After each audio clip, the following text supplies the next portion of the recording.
The sun rises slowly over northeastern Africa. Its golden light spreads across endless deserts before touching a ribbon of life unlike anything else on earth, the Nile River.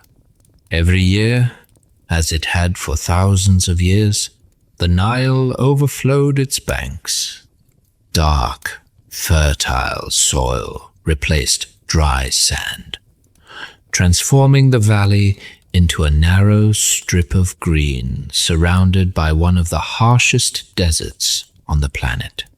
To the ancient people who lived here, the Nile was more than a river. It was life itself. Without its waters, there would be no crops, no villages, no trade, no civilization.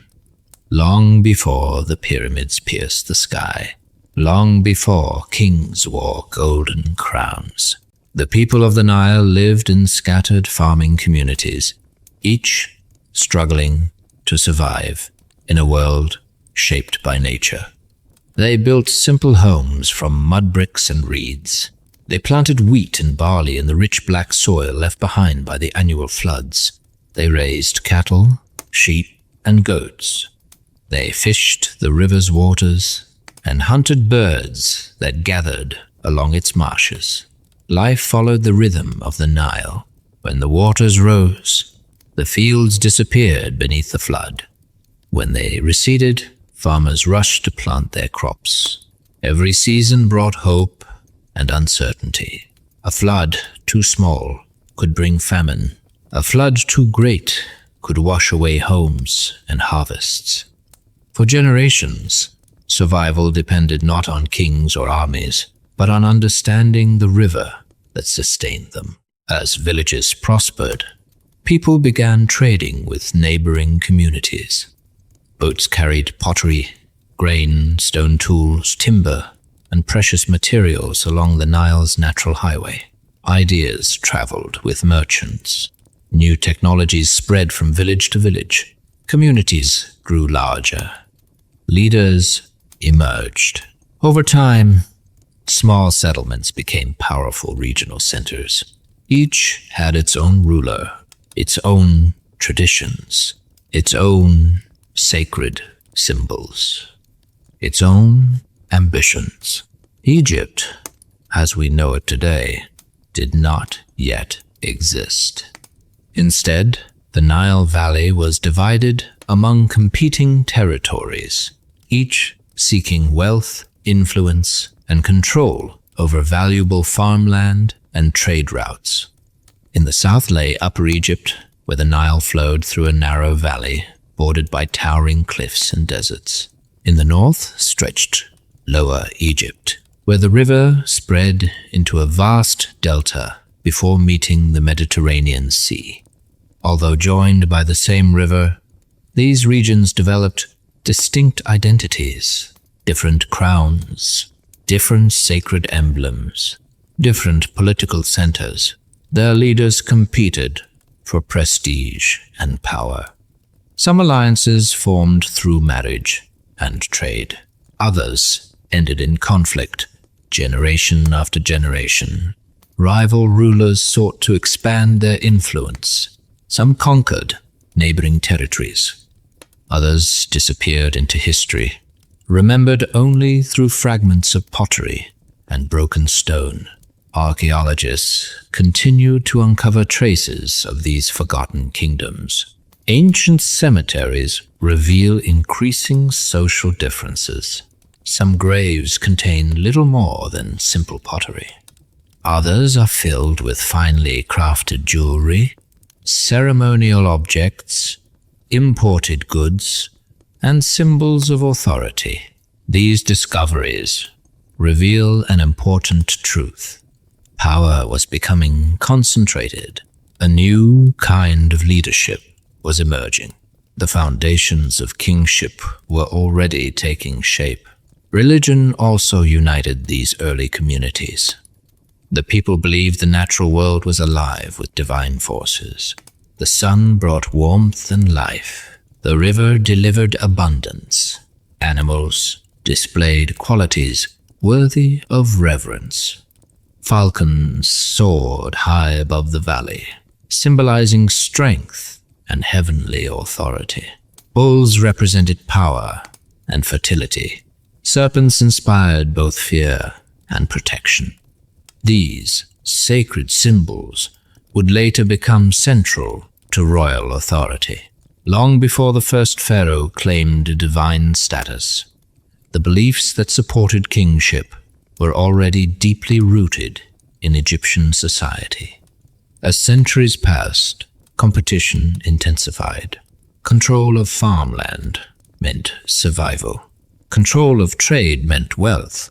Control of the Nile meant influence. Small chiefdoms merged into larger kingdoms. Powerful rulers absorbed weaker rivals. The political landscape slowly changed. Yet, this transformation did not happen overnight. There was no single battle that instantly created Egypt. No single moment when every village pledged allegiance to one king. Instead, unification was a gradual process that unfolded across generations. Archaeological discoveries suggest that several powerful rulers expanded their territories before the appearance of the king now known as Narmer. Their victories, alliances, and political strategies laid the groundwork for something extraordinary. For the first time in history, the possibility of a single kingdom stretching from the southern Nile to the Mediterranean began to emerge. But such a kingdom would require an exceptional leader, someone capable of bringing together rival lands, someone who could command loyalty beyond a single city or tribe, whether through diplomacy, military strength, or a combination of both. That leader would forever change history. His name would become one of the oldest ever recorded. Yet, even today, we cannot say with complete certainty who he truly was. The story of ancient Egypt is about to enter a new chapter. A ruler is rising in the south, and with him comes the beginning of one of the greatest civilizations the world has ever known. In the fertile lands of Upper Egypt, one king began to stand above all others. His name appears on ancient artifacts carved more than 5,000 years ago. Was he the founder of Egypt, or simply the first ruler history chose to remember? Chapter 2. The Rise of Narmer, the king who changed the Nile. The Nile flowed endlessly from the southern highlands toward the Mediterranean Sea. For thousands of years, its waters had nourished villages, connected distant communities, and shaped the lives of everyone who lived along its banks. But by around 3100 BCE, something was changing.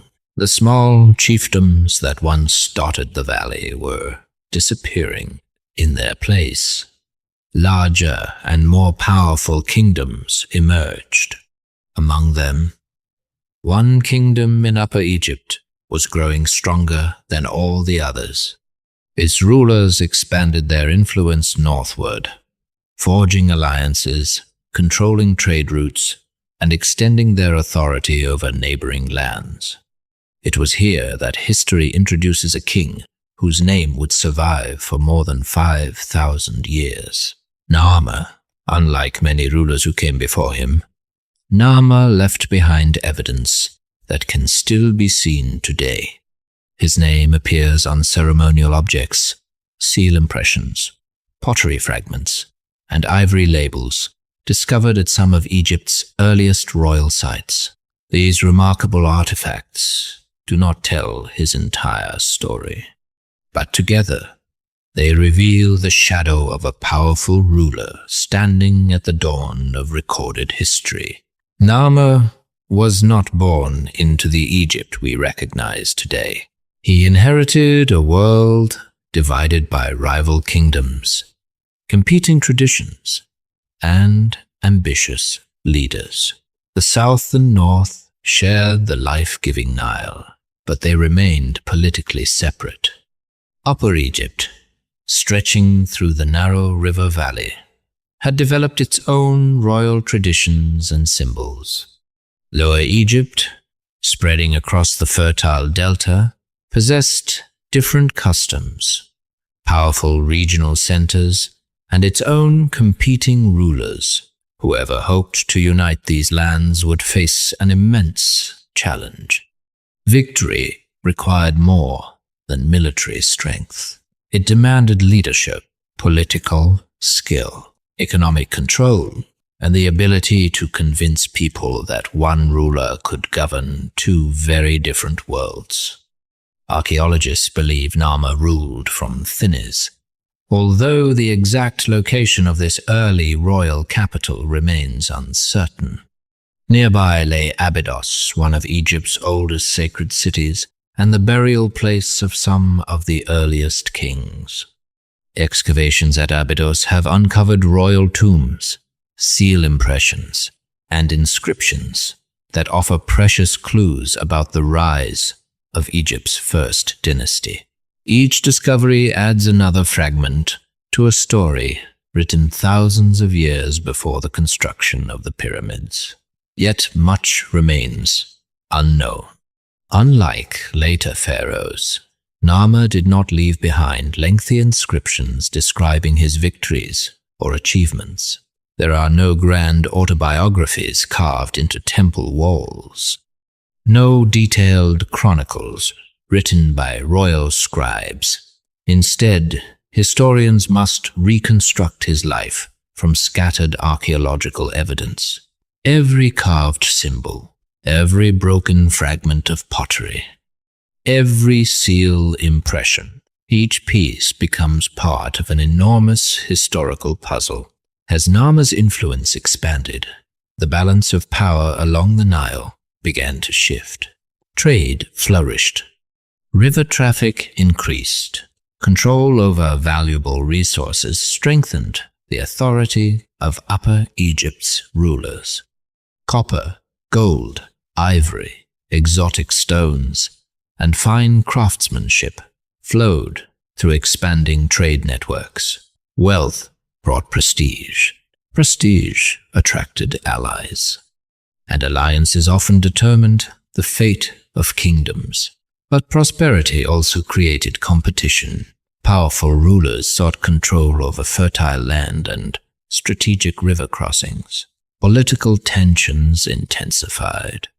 Although later traditions often describe the unification of Egypt as the achievement of one great king, modern historians believe the process was likely more gradual. Several generations of rulers may have contributed to the consolidation of power before Narmer's reign. Even so, Narmer stands at the center of this transformation because his name appears at the precise moment when archaeology begins to reveal a unified royal identity. One of the most striking changes was the appearance of royal symbolism unlike anything seen before. Narmer's name was enclosed within a sarek, an early royal emblem representing the facade of a palace. Above it perched the falcon god, Horus, symbolizing divine protection and royal authority. This was more than decoration. It announced a new idea. The king was no longer simply the strongest local ruler. He was becoming the living representative of divine order on earth. This concept would define Egyptian kingship for more than 3,000 years. Future pharaohs would inherit not only a throne, but an entire philosophy of sacred rule. The king maintained harmony, protected the land, defended the people, and ensured the balance between humanity, nature, and the gods. Whether Narmer himself fully established this tradition or inherited it from earlier rulers remains uncertain. But during his reign, the institution of kingship reached a turning point. Egypt was becoming something entirely new, not merely a collection of prosperous settlements, not simply a loose alliance of neighboring kingdoms, but an organized state with centralized authority. Soon, this emerging kingdom would produce one of the most famous objects in all of archaeology, a carved ceremonial stone that would survive for 5,000 years. Its images would ignite debates among historians.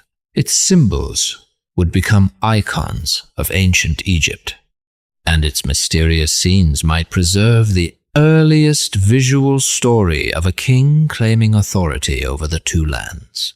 It is known today as the Narmer Palette. Whether it records an actual historical event or presents an idealized vision of royal power remains one of archaeology's greatest questions.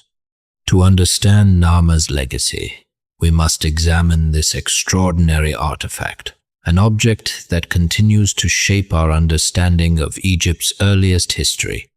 Carved from dark green stone, standing just over 2 feet tall, the Narmer Palette is far more than a ceremonial object.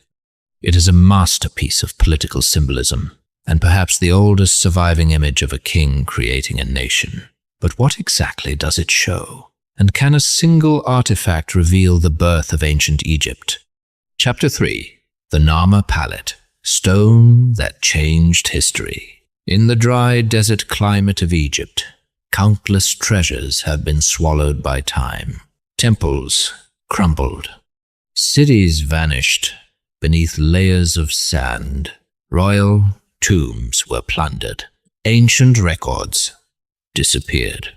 Yet against all odds, one remarkable object survived. An artifact that continues to shape everything historians know about the birth of ancient Egypt. It is known as the Narmer Palette, carved from a single slab of dark green siltstone. The palette stands just over 2 feet tall. Unlike the small cosmetic palettes used by ordinary Egyptians to grind pigments for makeup, this object was far too large and elaborate for everyday use. Its purpose was ceremonial. It was created to celebrate royal authority and communicate a powerful political message.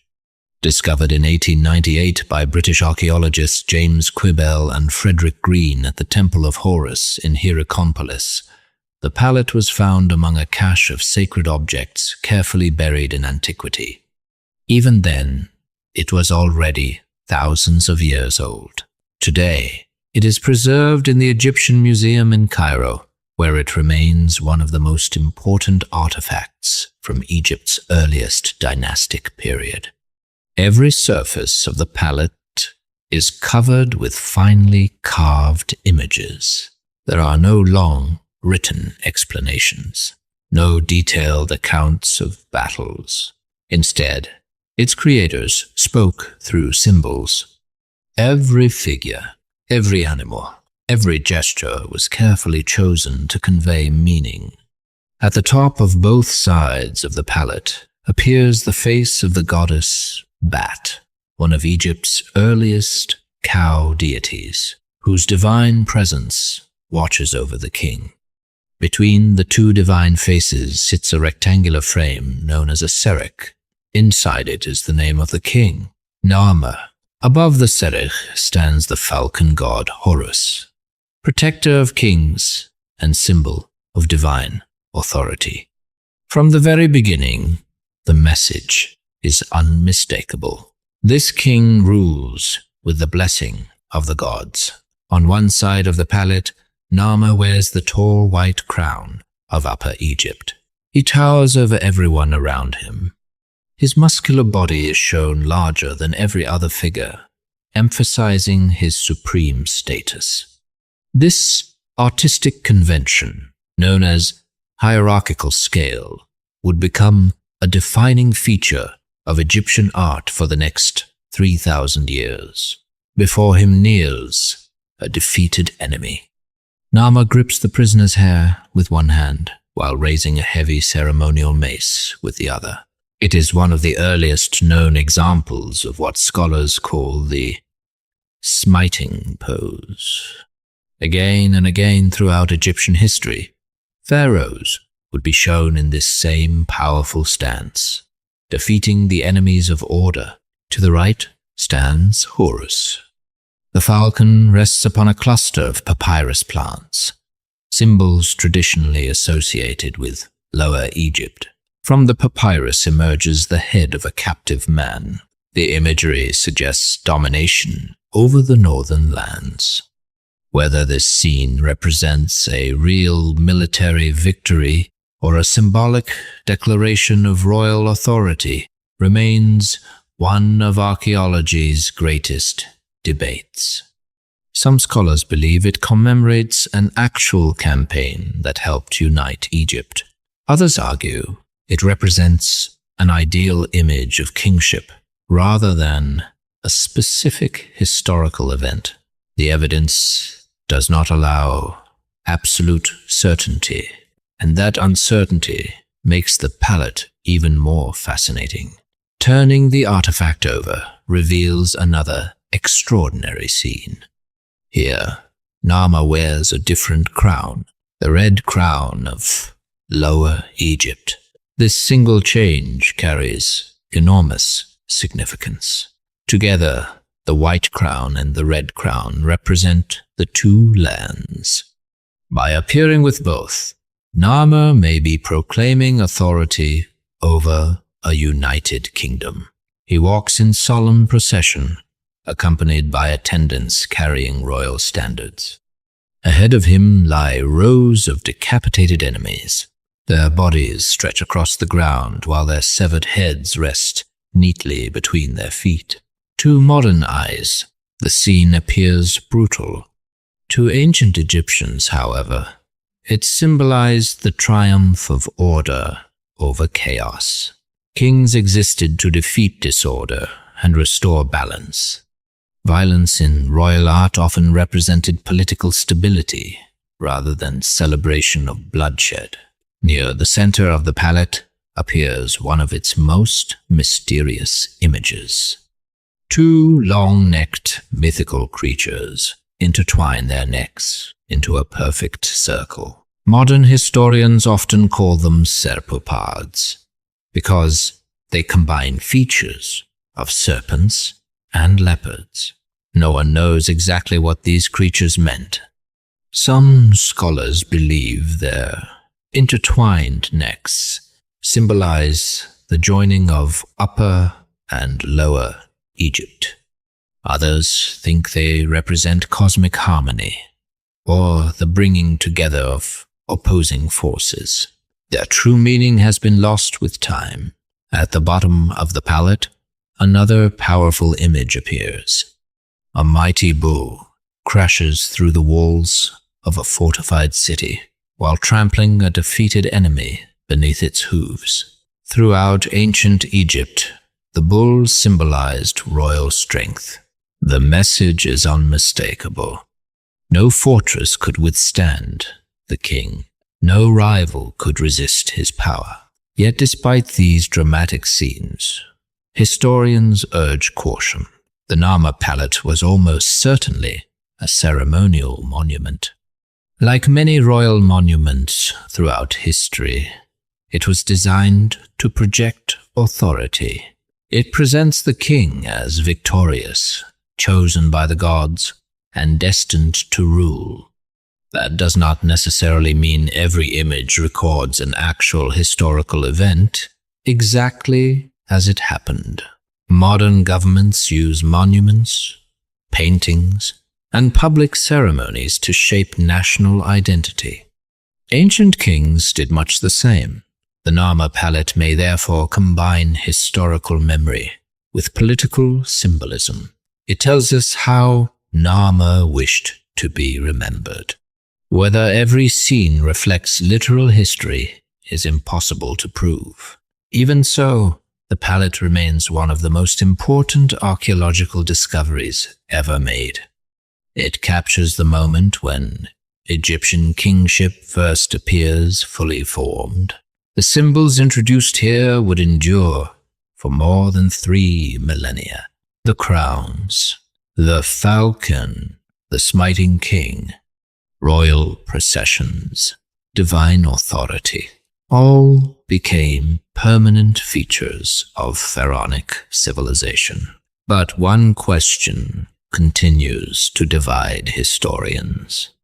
If Narmer was the king shown on this extraordinary monument, why do later Egyptian records remember a different name? For centuries, ancient historians wrote about a founder called Menes. Was Menes another king, a successor, or simply another name for Narmer himself? The answer lies within one of the oldest mysteries in Egyptian history. Centuries after Narmer's lifetime, Egyptian scribes recorded the name of a king called Menes, describing him as the founder of a united Egypt. Yet among the earliest archaeological evidence, the name Menes is nowhere to be found. Instead, the artifacts speak of Narmer. How did one king become 2 names, and who truly deserves the title of Egypt's first pharaoh? Chapter 4.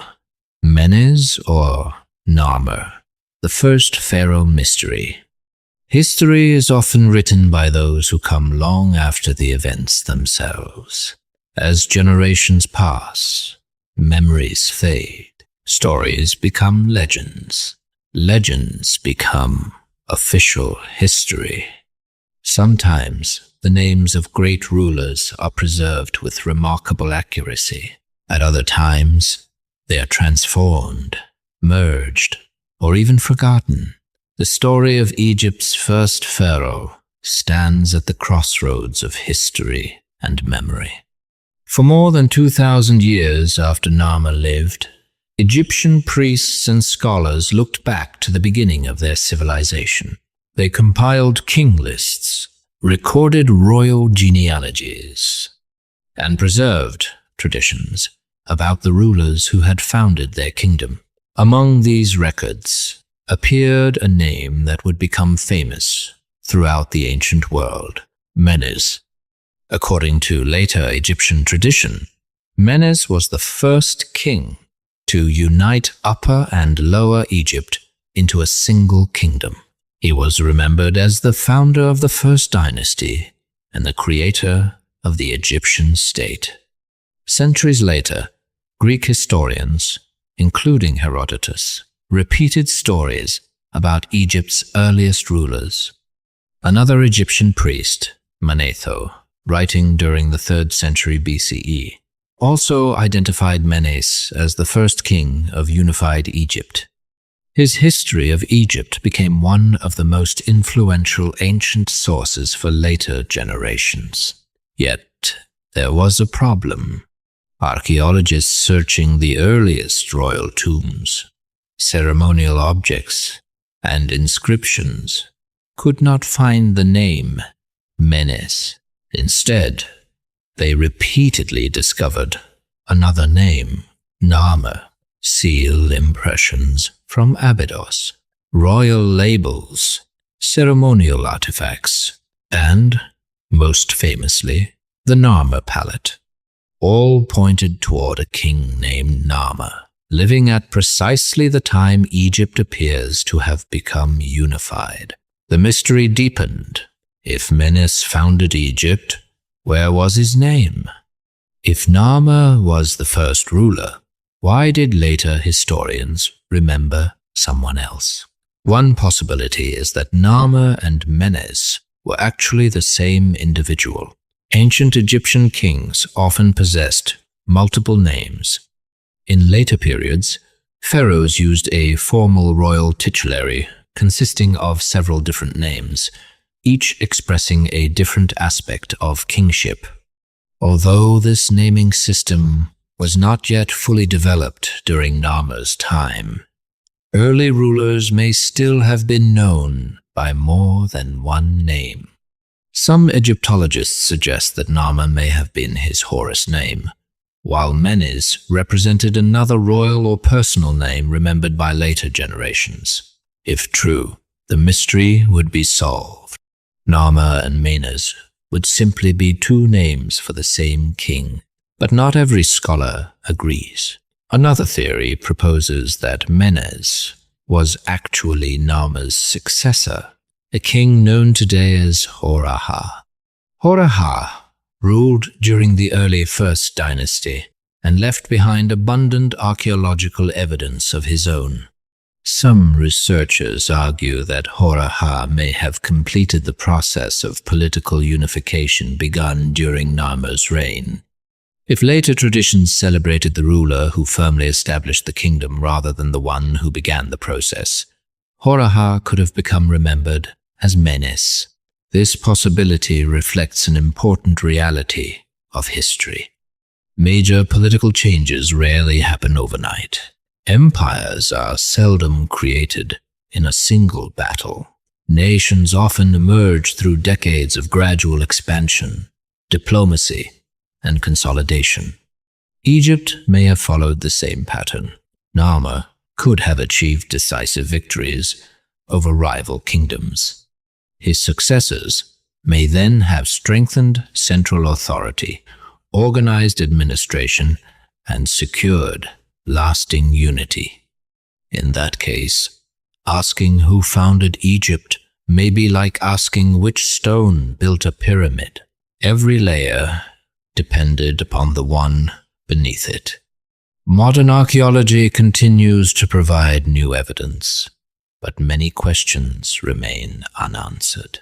The earliest inscriptions are brief. Royal monuments emphasize symbolism rather than detailed historical records.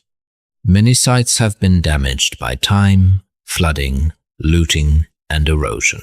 Countless artifacts may still lie buried beneath the sands of Egypt. Others may have disappeared forever. Because of these limitations, historians approach the question with caution.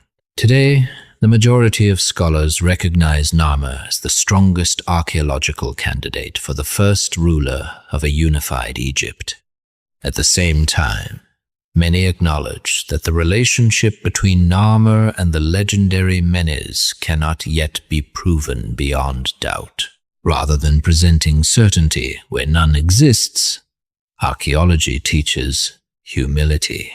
Each new discovery has the power to reshape our understanding of the distant past. The mystery of Menes reminds us that history is not a completed book. It is an ongoing investigation. Every excavation, every inscription, every fragment of carved stone has the potential to answer an ancient question or raise an entirely new one. Whether the founder's true name was Narmer, Menes, or a combination of both, his achievement transformed the ancient world. For the first time, the Nile Valley stood under a single royal authority. The age of the pharaohs had begun, yet unifying a kingdom was only the beginning.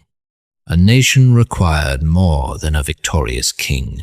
It needed laws, administration, religion, trade, and a vision capable of holding two very different lands together for generations. The challenge was no longer winning a kingdom. It was building one. Creating a united Egypt was not a single moment frozen in history. It was the beginning of a remarkable experiment in government, culture, and identity. How did a collection of rival kingdoms become one of the world's first great states? The answer reveals that the birth of Egypt was far more complex than a single king's victory. Chapter 5. The Birth of a Nation. The image of a victorious king standing over defeated enemies is one of the most enduring symbols of ancient Egypt. For centuries, it has inspired the belief that Egypt was born in a single dramatic conquest. One king, one battle, one decisive victory. But history is rarely so simple. Modern archaeology paints a far more complex picture. The unification of Egypt was not an event. It was a process. Long before Narmer appeared in the archaeological record, powerful rulers in Upper Egypt had already begun expanding their influence. Smaller chiefdoms disappeared, as larger kingdoms absorbed their neighbors through trade, diplomacy, strategic marriages, and, at times, warfare. Generation after generation, political boundaries shifted. Alliances formed. Rivalries ended. New leaders emerged. The Nile itself encouraged this transformation. Flowing more than 600 miles through the heart of Egypt, the river served as the world's first great highway.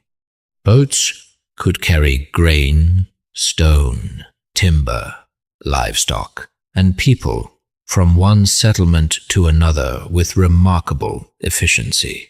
Trade flourished along its waters.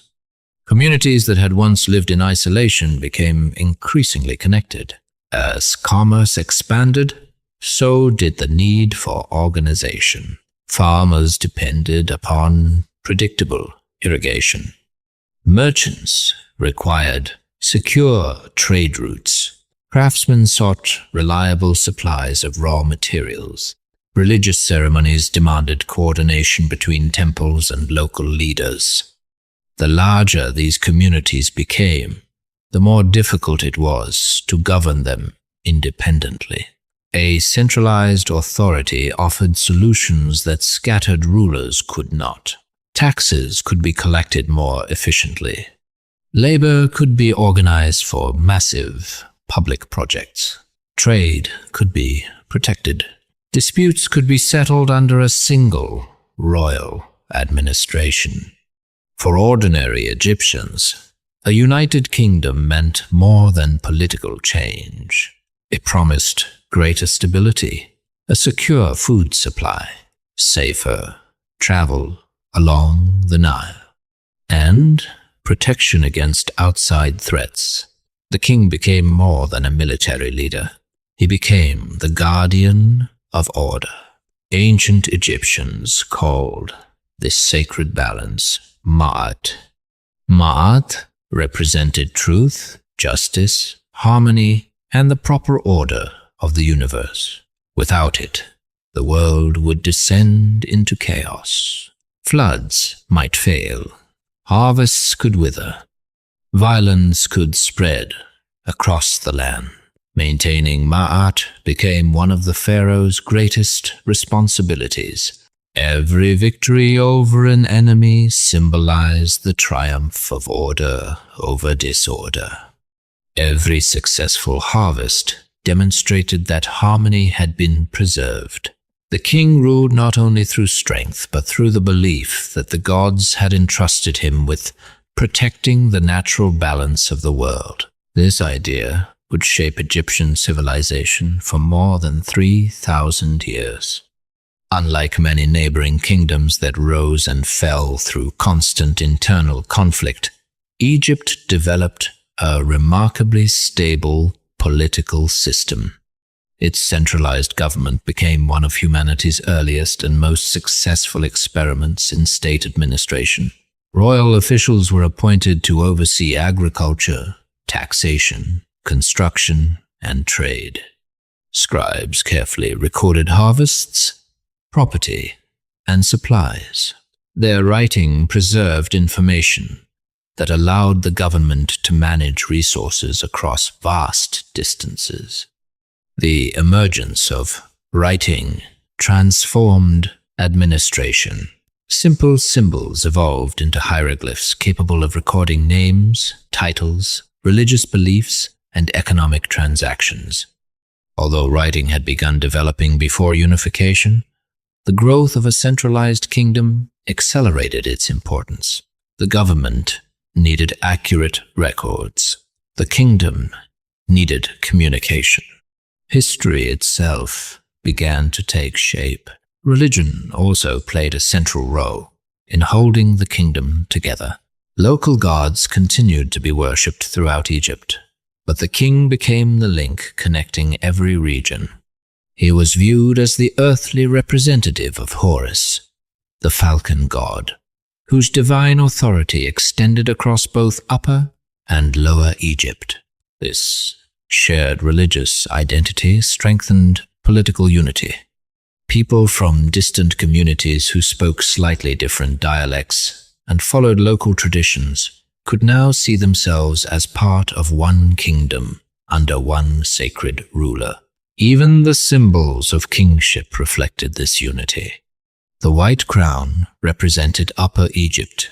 The red crown represented Lower Egypt. Together, they would eventually become the double crown, one of the most recognizable emblems of pharaonic power. It was more than ceremonial clothing. It was a declaration that two lands had become one nation. Yet unity did not erase regional identities overnight. Local traditions continued. Ancient customs survived. Communities retained their own festivals, gods, and cultural practices.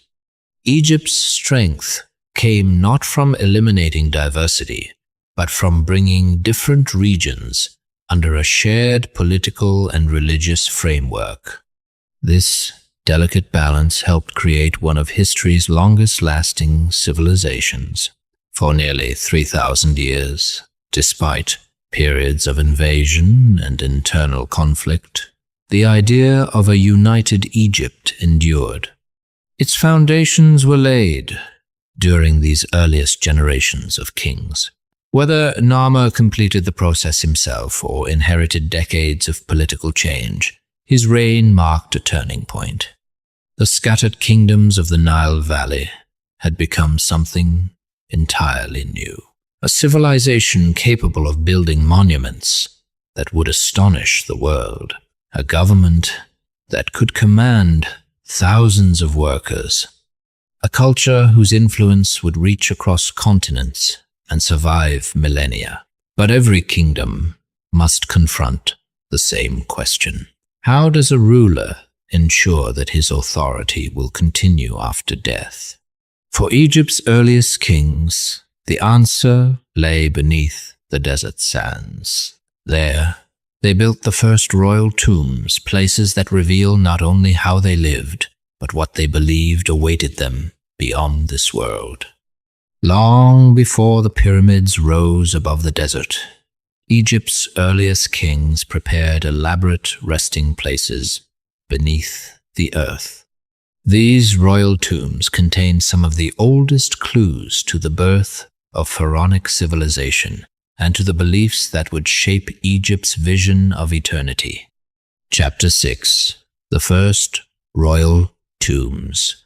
Preparing for Eternity. To understand the earliest pharaohs, archaeologists do not begin with palaces. They begin with tombs. The homes of Egypt's first kings were built from mud brick, wood, and reeds, materials that slowly disappeared beneath the passage of time. But their burial places were constructed with far greater care. Protected beneath the desert sands, these tombs have preserved some of the oldest evidence of royal power in human history. In the sacred landscape of Abydos, one of Egypt's oldest religious centers, archaeologists uncovered a remarkable cemetery known today as el-Kab, meaning Mother of Pots. Scattered across the desert were thousands of broken pottery vessels left behind by pilgrims who visited the royal graves centuries after the kings themselves had died. Beneath the sand rested the tombs of Egypt's earliest rulers. Among them was the burial place traditionally associated with Narmer. Although modest compared to the pyramids that would later define Egypt, these tombs represented a revolutionary idea. For the first time, rulers were buried in specially designed royal cemeteries separated from ordinary people. Death itself had become part of kingship. Narmer's tomb consisted of mud brick chambers built below ground. The structure was carefully planned, with separate rooms used to store burial goods. Even in its damaged condition, it reveals the emergence of organized royal funerary practices. Nearby, the tombs of later First Dynasty kings became increasingly larger and more elaborate. Each generation expanded upon the traditions established by those who came before.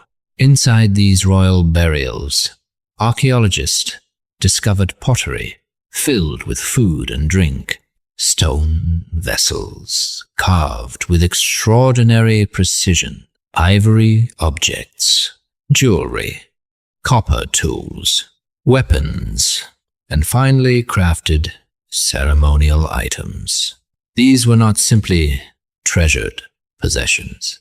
The ancient Egyptians believed that life continued after death. A king would still require food, still need clothing, still possess wealth, still rule in another world. Everything placed inside the tomb served a purpose beyond earthly life. The burial itself followed carefully organized rituals. Priests performed ceremonies intended to prepare the king for eternity. Offerings were presented, sacred words were spoken. Family members and officials gathered to honor the ruler whose earthly reign had ended. Yet death was not viewed as defeat. Instead, it marked a transformation. The king would continue protecting Egypt from the realm of the gods.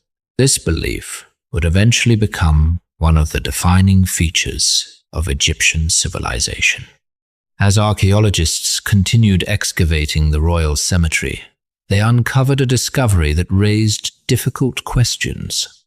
Surrounding several First Dynasty royal tombs were dozens, and in some cases hundreds, of smaller graves.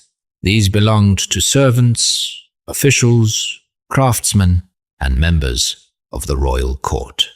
Evidence suggests that many were buried at approximately the same time as the king. Some historians believe these individuals were sacrificed to accompany their ruler into the afterlife. Others argue that the evidence remains open to interpretation, although the pattern strongly suggests that retainer burials occurred during the early First Dynasty. If this interpretation is correct, these people may have been expected to continue serving the king after death, just as they had during his lifetime. The practice appears to have disappeared after the First Dynasty. Later pharaohs chose a different solution. Instead of burying living attendants, they placed small servant figurines called shabtis inside tombs. These symbolic workers were believed to perform labor on behalf of the deceased in the afterlife. The evolution of this practice reveals how Egyptian religious beliefs continued to change over the centuries. The royal tombs also demonstrate the growing power of Egypt's centralized government. Constructing even these early burials required skilled craftsmen, brickmakers, stone workers, carpenters, potters, metalworkers, administrators, laborers, and scribes who organized supplies and recorded deliveries. Such projects could only be accomplished through careful planning and strong leadership. Each royal tomb became a symbol of the kingdom's expanding resources. It reflected not only the wealth of the king, but also the organizational ability of the state itself. These early burials laid the foundation for everything that followed. Within only a few centuries, royal tombs evolved into enormous underground complexes. Soon after, kings of the Third Dynasty began constructing monumental stone monuments unlike anything the world had ever seen. The age of pyramids had not yet arrived, but its roots were already taking shape beneath the sands of Abydos. Perhaps the greatest lesson from these tombs is not their size, it is their continuity. Generation after generation, Egypt's rulers built upon traditions established by their predecessors.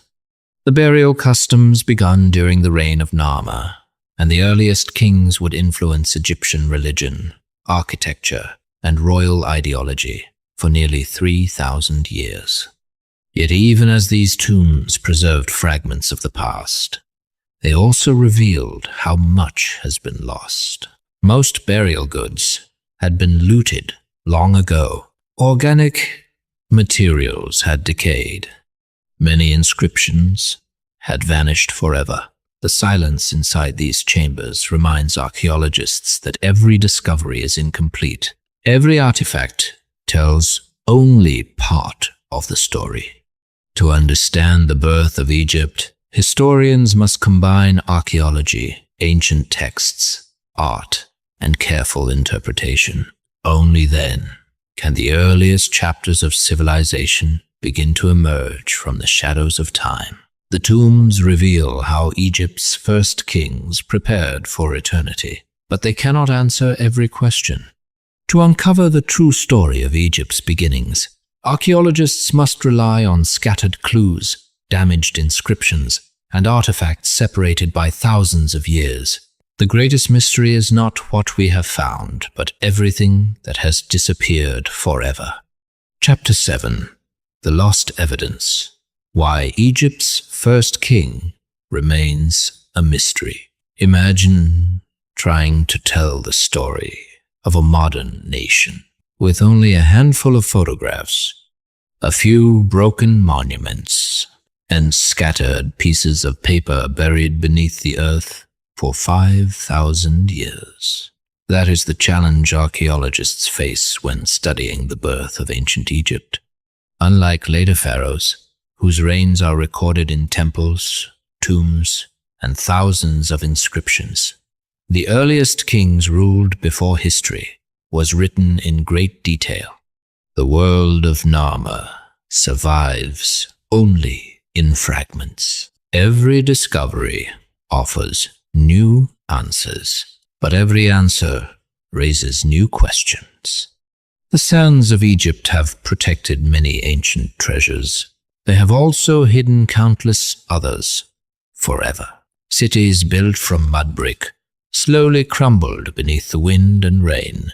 Wooden buildings decayed. Papyrus documents disappeared. Floodwaters washed away entire settlements. Generations of looters entered royal tombs, searching for gold and precious stones. What remains today is only a small fraction of what once existed. Archaeologists often compare their work to assembling an enormous puzzle. The difference is that most of the pieces are missing. A single pottery shard may reveal the existence of an unknown settlement. An ivory label, no larger than a human hand, can change the dating of an entire dynasty.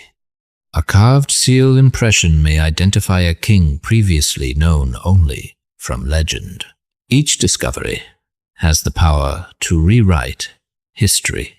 One of the greatest challenges is understanding the purpose of ancient objects. The Narmer Palette, for example, is rich with symbolism, but symbols rarely come with explanations. Did the scenes record actual events? Did they celebrate an annual ceremony? Were they meant to inspire loyalty?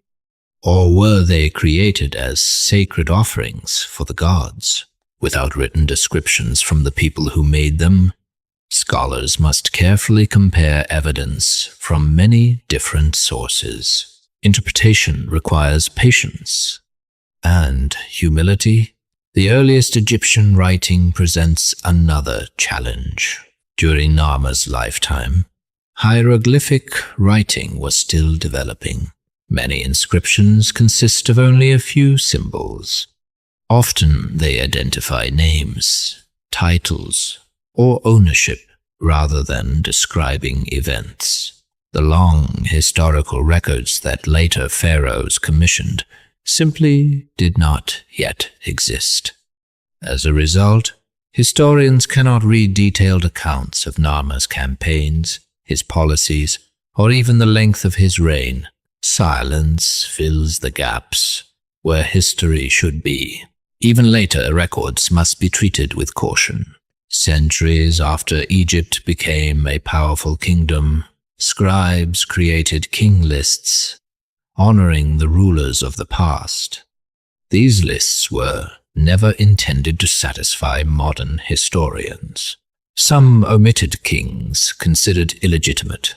Others combined traditions passed down through generations. Still others served religious or political purposes. The famous Turin king lists, the Abydos king lists, and the writings of the Egyptian priest Manetho each preserve valuable information, but none offers a complete or flawless record of Egypt's earliest rulers. This is why Narmer and Menes remain subjects of debate. Archaeology and later historical tradition do not always tell exactly the same story. Rather than choosing one source and rejecting another, historians examine every piece of evidence together. The strongest conclusions come from points where multiple lines of evidence agree. Science has transformed this search. Modern archaeologists use technologies that earlier generations could never have imagined. Ground-penetrating radar reveals buried structures without disturbing the earth. Satellite imagery identifies ancient river channels hidden beneath the desert. Microscopic analysis uncovers traces of pigments, plants, and textiles invisible to the naked eye. Radiocarbon dating helps establish the age of organic materials with increasing accuracy. Digital imaging allows scholars to examine damaged inscriptions in extraordinary detail. Every new technology brings fresh opportunities to uncover the past. Yet even the most advanced equipment cannot recover evidence that no longer exists. History has limits. Some questions may never receive definitive answers. That uncertainty is not a weakness. It is one of archaeology's greatest strengths. Unlike legend, archaeology changes when new evidence appears. Ideas are tested, theories are revised, assumptions are challenged. The story of Egypt's first pharaoh continues to evolve because scholars are willing to follow the evidence wherever it leads. Perhaps somewhere beneath the sands of Egypt lies an undiscovered royal tomb. Perhaps an ancient inscription still waits inside a forgotten temple. Perhaps the next excavation will reveal a seal, a monument, or a document that finally explains the relationship between Narmer and Menes. Until that day arrives, the mystery remains open. It invites every generation to ask the same questions. Who truly founded Egypt? How was one kingdom created from many? And how much of the past can ever be known? The search continues, not because history has failed to provide answers, but because every answer brings us closer to understanding one of humanity's greatest civilizations. Even with so many unanswered questions, one fact is beyond dispute. The rise of Egypt transformed human history. From the reign of its earliest kings emerged a civilization that would endure for more than 3,000 years, influencing architecture, government, religion, writing, and culture across the ancient world. The legacy of the first pharaoh was only the beginning. Chapter 8. The legacy of the first pharaoh. More than 5,000 years have passed since the reign of the king known as Narmer. His palaces have vanished. His cities have changed beyond recognition. His voice has been lost to time, yet his legacy still lives. Whether Narmer was the first ruler of a united Egypt, the legendary Menes remembered by later generations, or one of several kings who helped forge the kingdom, his era marked one of the greatest turning points in human history. From this moment forward, Egypt was no longer a collection of competing kingdoms. It had become a nation, a single government now stretched from the rocky cliffs of Upper Egypt to the fertile marshes of the Nile Delta. For the first time, millions of acres of farmland could be managed under one authority. Trade could move more freely along the Nile. Resources could be gathered from distant regions and distributed where they were needed most. The kingdom had found its center. This new stability allowed Egypt to accomplish achievements that had once seemed impossible. Farmers produced larger harvests. Craftsmen developed new techniques. Merchants expanded trade beyond the Nile Valley. Expeditions traveled deep into the deserts in search of gold, copper, and precious stone. Ships sailed to neighboring lands, exchanging Egyptian goods for cedar, wood, incense, ivory, exotic animals, and luxury materials. With prosperity came innovation. Writing became increasingly important. Scribes recorded taxes, harvests, royal decrees, and religious ceremonies. The administration of the kingdom grew more organized.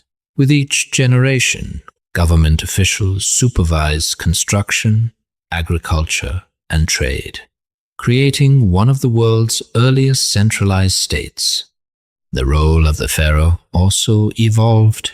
The king was no longer seen only as a warrior or political leader. He became the guardian of Ma'at, the sacred principle of truth, justice, harmony, and cosmic order.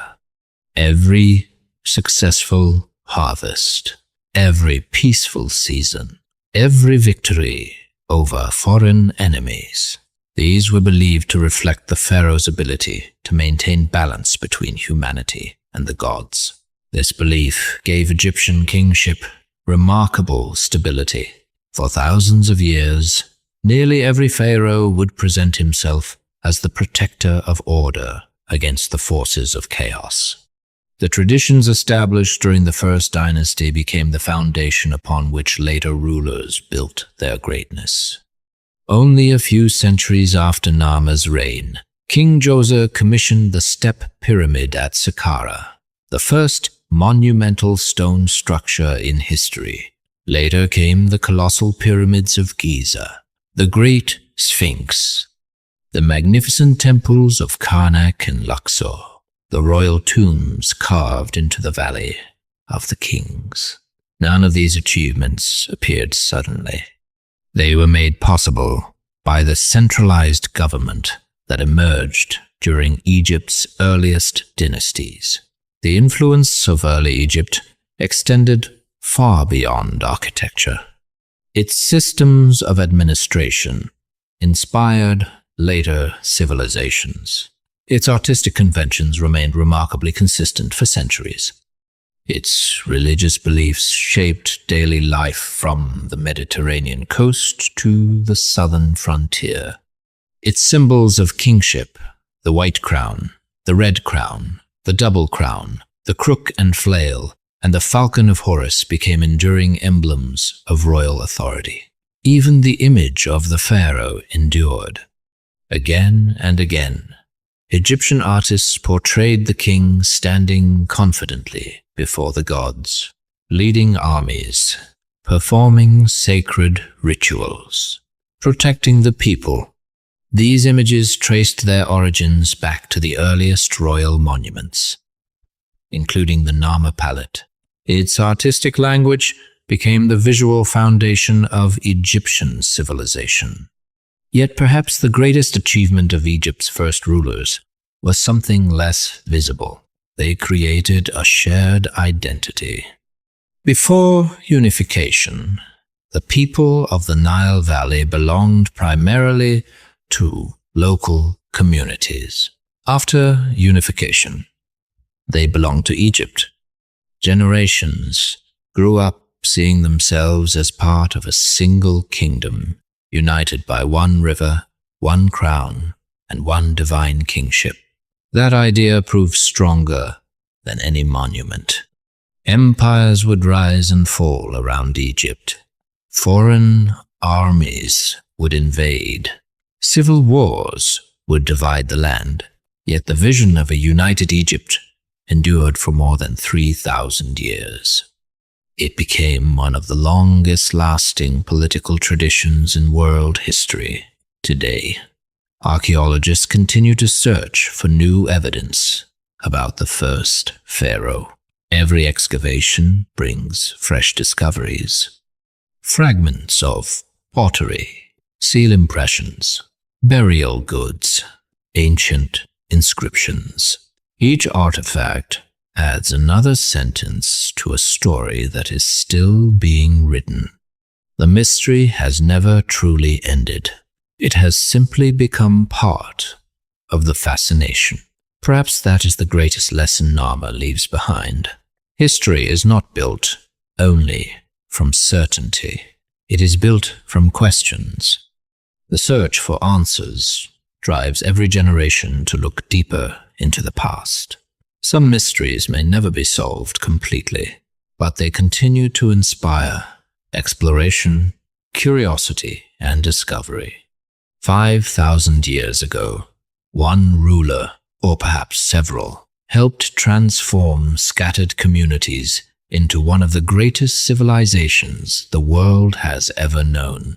The monuments of Egypt still rise above the desert. The Nile still flows from south to north, and the story of the first pharaoh continues to remind us that every great civilization begins with a single step into the unknown.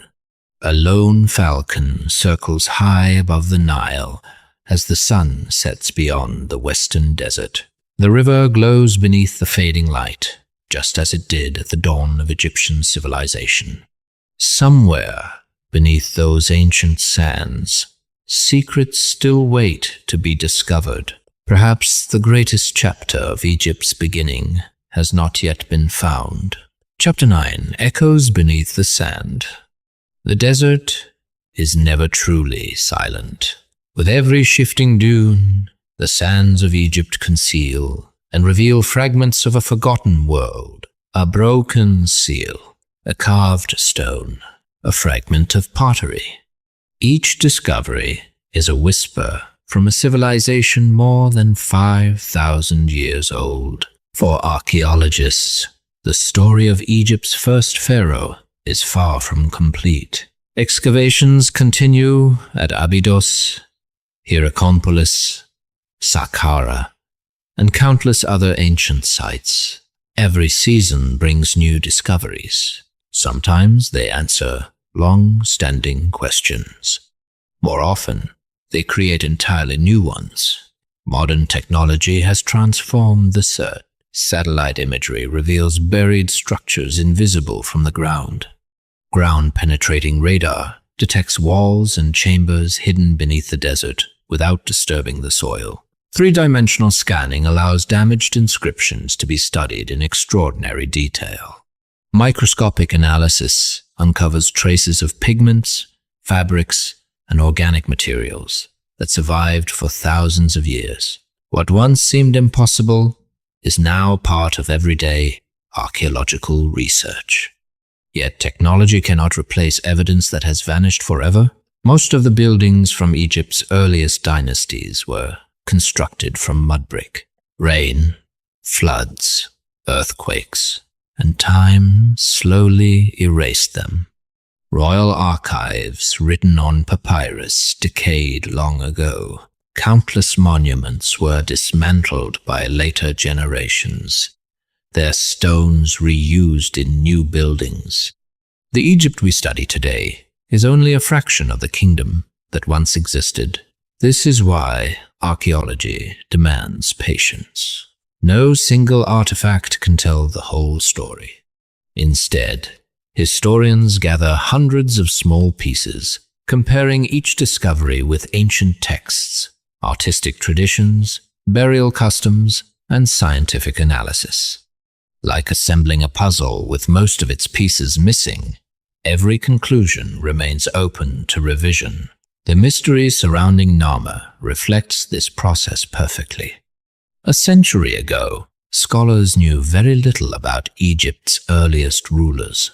Then came new excavations, royal tombs, seal impressions, ivory labels, ceremonial objects. Each discovery reshaped our understanding of the first dynasty. Tomorrow's discoveries may reshape it again. Some researchers believe undiscovered royal cemeteries still lie beneath the sands of Upper Egypt. Others hope that hidden inscriptions may one day reveal the missing link between Narmer and the legendary Menes. Perhaps an unopened tomb still contains records from the dawn of Egyptian civilization. Perhaps the evidence has already been destroyed by time. No one can say with certainty. But this uncertainty is not a failure. It is what makes archaeology one of humanity's greatest adventures. Every excavation begins with a simple question. Who lived here? What happened? Why did they build this place? Sometimes the answers are astonishing. Sometimes the silence is just as meaningful. More than 5 millennia after the first kings ruled the Nile, their achievements continue to shape our understanding of civilization. They demonstrated that separate communities could unite under a single government. They established traditions of kingship that endured for thousands of years. They laid the foundations for monuments, writing, religion, and administration that influenced generations to come. Their greatest legacy was not merely the kingdom they created. It was the idea that order, cooperation, and shared identity could transform a landscape into a civilization. As the sun sets over the Nile, its waters continue the same timeless journey from south to north. The river that sustained Egypt's first rulers still nourishes the land today. The deserts remain. The cliffs stand unchanged. And beneath the sands, countless secrets still wait for the day they are uncovered. Perhaps somewhere below the ancient earth rests another carved palette, a forgotten royal tomb, or an inscription that finally answers the question historians have asked for centuries. Who was the first pharaoh? Until that day comes, Narmer remains both a historical king and an enduring mystery, a figure standing at the threshold between legend and recorded history. The beginning of ancient Egypt is not merely a story about one ruler. It is the story of how a civilization was born. And like the Nile itself, that story continues to flow through time. The screen slowly fades into the endless desert as the words appear. The search for Egypt's first pharaoh continues. Chapter 10. The Dawn That Changed the World. Morning light slowly rises over the Nile. The river glows beneath the first rays of the sun, just as it did more than 5,000 years ago. The same waters that nourished Egypt's earliest farmers. The same current that carried merchants, priests, craftsmen, and kings still flows through the heart of the land. Civilizations have risen, empires have fallen, yet the Nile remains. Its timeless journey reminds us that history is not only preserved in monuments, but in the landscapes that gave birth to them. The story of Egypt did not begin with towering pyramids. It did not begin with golden masks or magnificent temples. It began with a simple but extraordinary idea that many lands could become one, that scattered communities could share a common identity, that a single ruler could unite a people under one kingdom. Whether that ruler was Narmer, whether later generations remembered him as Menes, or whether unification unfolded through the reigns of several early kings, the result changed human history forever. The kingdom born along the Nile became one of the longest-lasting civilizations the world has ever known. For more than 3,000 years, Egypt endured. Its kings built monuments that challenged imagination. Its priests developed religious traditions that shaped daily life. Its architects mastered engineering long before modern machinery existed. Its scribes preserved knowledge in one of the world's earliest writing systems. Its artists created works whose beauty still inspires millions today. The foundations of all these achievements can be traced back to the earliest dynasties. Without the first kings, there would have been no pyramids at Giza, no temples at Karnak, no Valley of the Kings, no Tutankhamun, no Ramses the Great. Every chapter of Egypt's remarkable history rests upon the decisions made during those distant beginnings. Yet perhaps the greatest lesson is not about monuments or kings.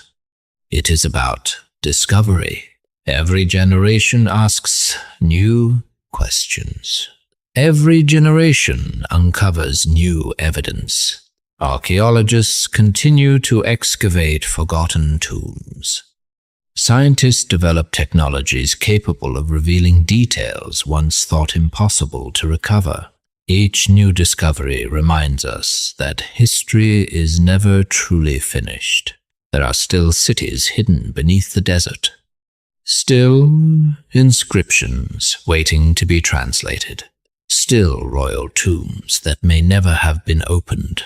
Somewhere beneath Egypt's sands, another piece of the story may still be waiting. Perhaps it will confirm what scholars believe today. Perhaps it will overturn everything we think we know. That is the beauty of archaeology. It is a conversation between the present and the distant past, one discovery at a time. The mystery of the first pharaoh is more than a question of identity. It is a reminder that every great civilization begins with uncertain steps. History often remembers the monuments, but it is the people who built the foundations that truly changed the world. As the sun sets over the Nile once more, the ancient river continues its endless journey. Its waters carry the memory of forgotten rulers, vanished kingdoms, and a civilization that transformed human history. The name Narmer still echoes across 5,000 years, not because every question has been answered, but because his story invites us to keep searching, to keep wondering, and to remember that beneath every grain of sand lies the possibility of another discovery. The first pharaoh may remain partly hidden by time, but the civilization he helped shape continues to inspire the world. Ancient Egypt flourished for more than 3 millennia, leaving a legacy that continues to shape archaeology, history, architecture, and human civilization. A final image fills the screen.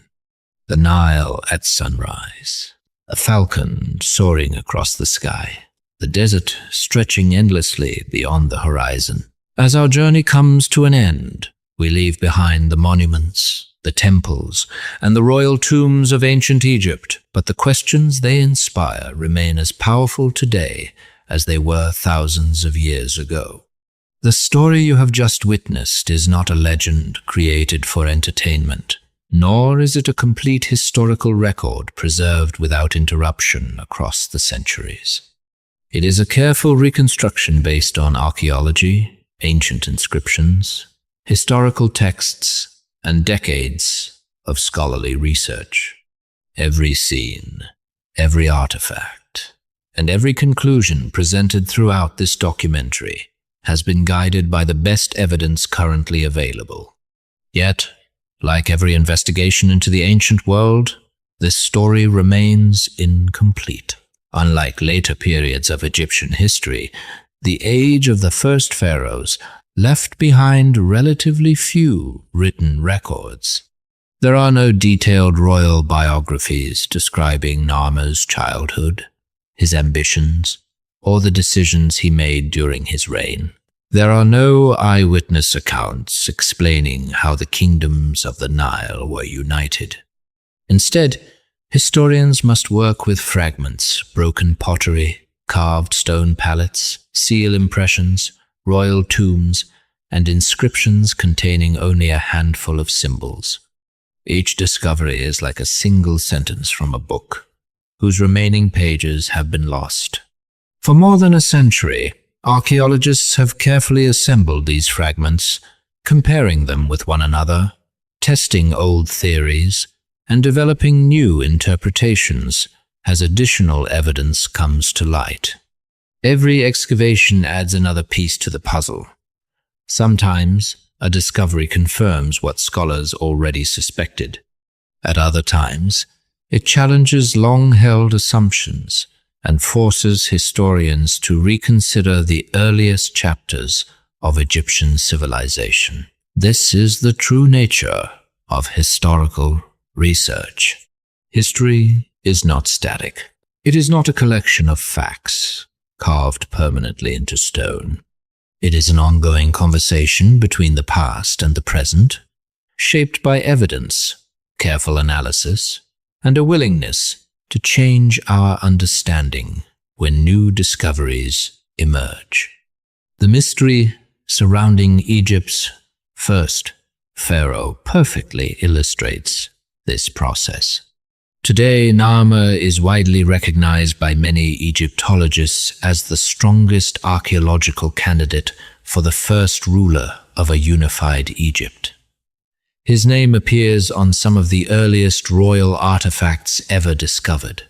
The Narmer Palette, ceremonial mace heads, seal impressions, and inscriptions found at sites such as Abydos and Hierakonpolis all point toward a king who stood at a pivotal moment in Egyptian history. Yet another name continues to echo through history: Menes. For thousands of years, ancient Egyptian traditions remembered Menes as the founder of the kingdom. Greek historians repeated the story. Egyptian priest Manetho included Menes in his history of the pharaohs. Even today, historians continue to debate whether Menes and Narmer were the same individual, whether Menes was another royal name, or whether the legendary founder was an entirely different king, perhaps Horaha or another early ruler whose achievements became intertwined with those of his predecessors. At present, no single piece of evidence resolves the debate completely, and perhaps that is precisely what makes the story so compelling. Some mysteries invite imagination, others inspire investigation. The mystery of Egypt's first pharaoh encourages both. Throughout this documentary, we have sought to distinguish clearly between what is supported by archaeological evidence and what remains open to scholarly interpretation. When discussing the Narmer Palette, we presented it as one of the most important surviving monuments from Egypt's earliest dynastic period. At the same time, we acknowledged that many scholars view its dramatic imagery as symbolic royal propaganda rather than a literal record of a single battle. When exploring the unification of Egypt, we avoided portraying it as a single moment achieved entirely by one man. Instead, we reflected the growing consensus that political unification was likely a gradual process involving multiple rulers, alliances, economic integration, military campaigns, and generations of state-building before and after Narmer's reign. Such distinctions matter. They remind us that responsible history does not exaggerate certainty where uncertainty exists. The greatest historians and archaeologists are not defined by having all the answers. They are defined by asking better questions. Archaeology itself continues to evolve at an astonishing pace. Modern technology has transformed our ability to study the ancient world without destroying it. Ground-penetrating radar can reveal buried structures hidden beneath the desert. Satellite imagery can detect forgotten settlements and ancient river channels invisible from the surface. Laser scanning records monuments with extraordinary precision. Microscopic analysis uncovers traces of pigments, textiles, pollen, and organic materials that survived for thousands of years. Advances in radiocarbon dating continue to refine the chronology of Egypt's earliest dynasties. Every scientific breakthrough provides new opportunities to understand the civilization that flourished along the Nile. Yet even the most advanced technology cannot recover what time has erased forever. Mud brick buildings collapsed.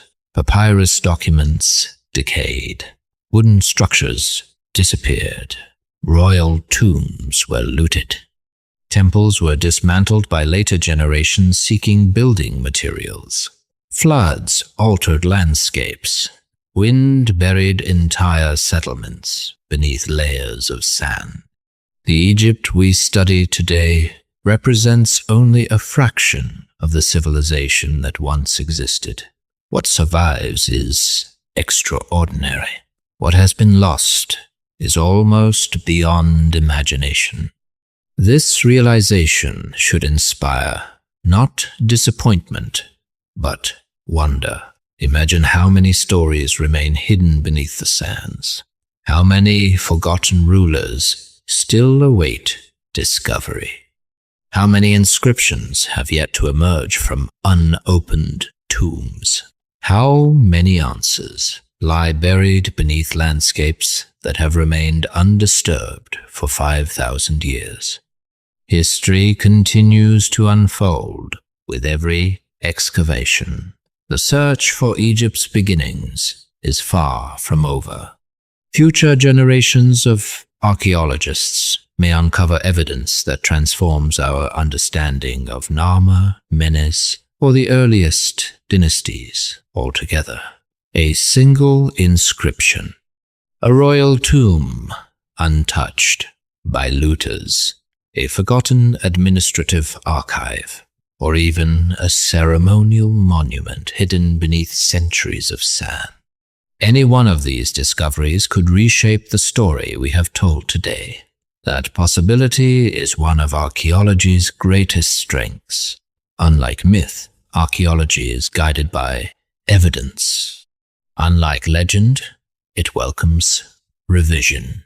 Its purpose is not to defend old ideas, but to discover what truly happened, as faithfully as the surviving evidence allows. The civilization born along the Nile continues to fascinate people around the world because its achievements were extraordinary. For more than 3,000 years, Egypt endured through periods of prosperity, political change, invasion, and renewal. Its people developed one of the world's earliest writing systems. They pioneered monumental stone architecture. They organized one of history's first centralized governments. They created artistic traditions that remained remarkably consistent across centuries. They explored profound questions about life, death, morality, and eternity. Their influence extended far beyond the banks of the Nile, shaping neighboring civilizations and leaving an enduring legacy that continues to inspire artists, historians, engineers, architects, and explorers today. Yet perhaps the most remarkable achievement of ancient Egypt was not the construction of pyramids or temples. It was the creation of continuity.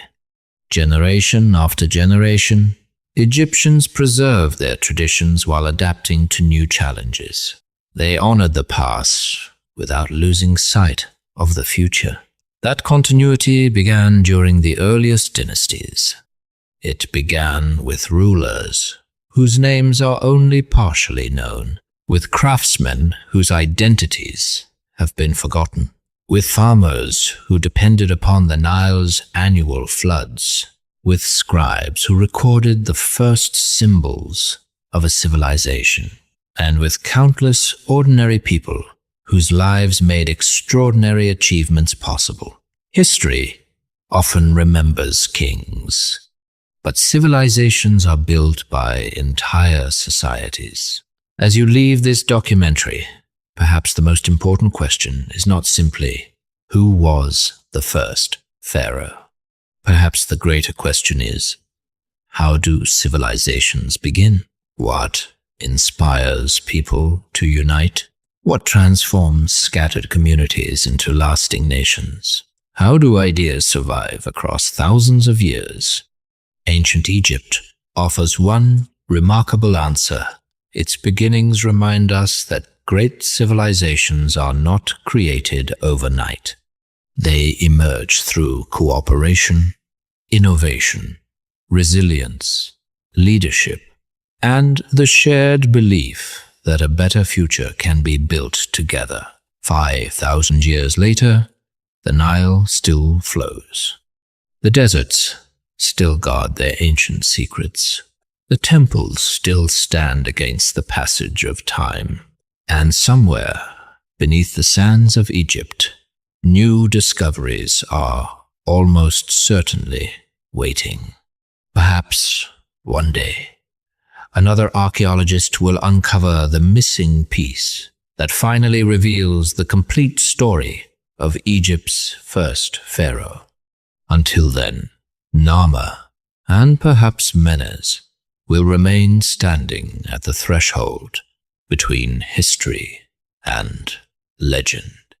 Their mystery continues to inspire curiosity, exploration, and respect for one of humanity's greatest civilizations. Thank you for joining us on this journey through the dawn of ancient Egypt.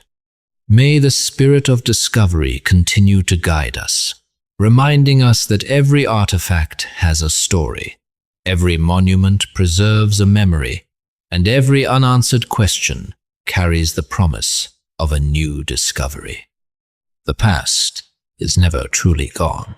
It waits patiently beneath the sands, ready to speak to those willing to listen. Thank you for watching, and until our next journey into history, may curiosity always lead the way.